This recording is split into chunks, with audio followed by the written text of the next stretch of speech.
ఏర్పడి 20 సంవత్సరాలు కావస్తున్నా కనీస మౌలిక వస్తువులు కల్పించలేని పరిస్థితి నెలకొందని, ఎన్నికలు వచ్చినప్పుడు రాజకీయ నాయకుల హడావిడి తప్ప తమ కాలనీ అభివృద్ధిని చూడట్లేదని, తమ కాలనీ మౌలిక వస్తువులు అభివృద్ధి చేసే వరకు ఓట్లు వేయమని ఈ పార్లమెంట్ ఎన్నికలు బహిష్కరిస్తూ మహిళలు కాలి బిందెలతో మున్సిపల్ ఆఫీస్ ముందు నిరసన తెలుపుతూ మున్సిపల్ చైర్మన్ కు వినతి పత్రం అందజేసిన బీసీ కాలనీ వాసులు.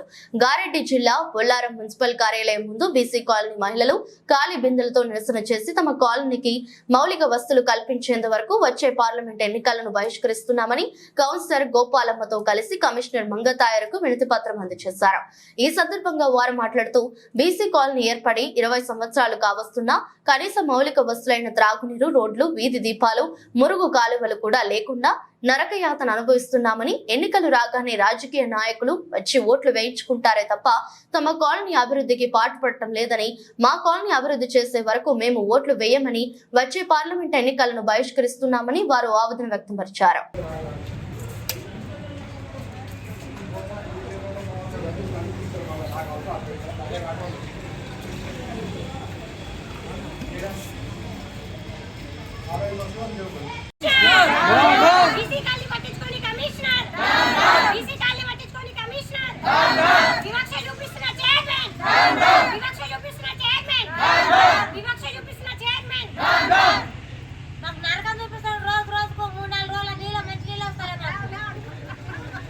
ఈ రోజు మా బీసీ కాలనీలో కనీస సౌకర్యాలు లేవు.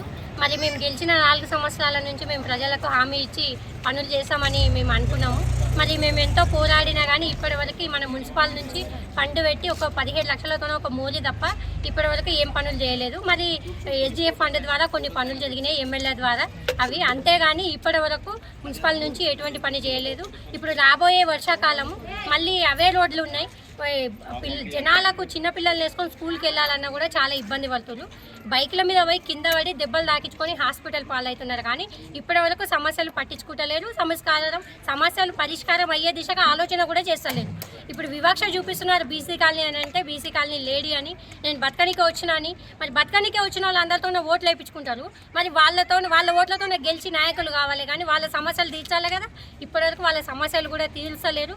ఇప్పటికీ జనాలకు ఇప్పుడు ఎలక్షన్లని ఇప్పుడు ముందుకు రావడం లేదు. మా వాళ్ళందరూ కలిసి ఇప్పుడైతే మేము ఓట్లు వేయబోమని గట్టిగా చెప్తున్నారు. ఎవరైతే కాలనీని డెవలప్ చేస్తారో వాళ్ళని అయితే జనాలు ఇప్పటికి ఎలక్షన్లని దాటవేయొద్దు. అంతలోపే ఈ పనులు ఎవరైతే చేసి ప్రజల సమస్యలు తీరుస్తారో వాళ్ళకు ఓట్లు వేసి గెలిపిస్తామని చెప్తున్నారు. కనీసం మంజీరా వాటర్ కూడా లేవు. మంజీరా వాటర్ లేవు అని అనుకుంటే కనీసం లోకల్ వాటర్ కూడా లేవు. మాకు అన్ని సమస్యలే ఉన్నాయి. మాకు చిన్న చిన్న పిల్లలు ఉన్నారు. రోడ్ల సమస్య ఉంది, ఏది చేయడం లేదు. మాకు ఇప్పుడు మెయిన్ వాటర్ కావాలి, వాటర్ లేవు. మరి దీనికి సమస్య ఏంది? ఎవరు పట్టించుకోవడం లేదు. పట్టించుకోకపోతే మరి మేము ఏం చేయాలి? కమిషనర్ గారు పట్టించుకోవాలి కదా. 2 బోర్లు వేయండి. ట్యాంకర్లు పంపిస్తే ట్యాంకర్లు 600 ఇండ్లకు ట్యాంకర్లు ఏం సరిపోతాయి? సరిపోవు కదా. ఉన్నోళ్ళు పట్టుకుంటారు, లేనోళ్ళు ఏం చేస్తారు? అందరూ గరీబ్ వాళ్ళు ఉన్నారు, కష్టం చేసుకొని బతికే వాళ్ళు ఉన్నారు. కొంతమందికి అందుతాయి, కొంతమందికి అందవు. కనీసం బోర్ వేస్తే ఆ బోర్లో వాటర్ పడితే ఈ కలెక్షన్ ఇస్తే మనకు వాటర్ వస్తాయి కదా. ట్యాంకర్లు అయితే సరిపోవు, బోర్లు వేయండి. అయితే మరి రోడ్లు చాలా ఘోరంగా ఉన్నాయి. ఆ రోడ్లు వర్షాకాలం వస్తే అడుగు తీసి అడుగు వేయరాదు. మాకు చాలా ఘోరంగా బురద తిని బురదలు కక్కినట్టున్నది మాది. మా పరిస్థితి 20 సంవత్సరాలు వస్తుంది, 25 సంవత్సరాలు వస్తుంది, ఇదే పరిస్థితి మాది. ఎప్పుడు ఒక్కరు కూడా ముందుకు వచ్చి మేము బాగా చేస్తాము, మేము పట్టించుకుంటాము అన్న వాళ్ళే లేరు. కరెంటు బిల్లు కట్టాలా కరెక్ట్గా, ట్యాక్సులు కట్టాలా కరెక్ట్గా, అన్ని కట్టాలి మేము కరెక్ట్గా. మరి అన్ని కట్టినాక మరి వీళ్ళు చేయకపోవడము మేమెందుకు ఓట్లు వేయాలి? ఎందుకు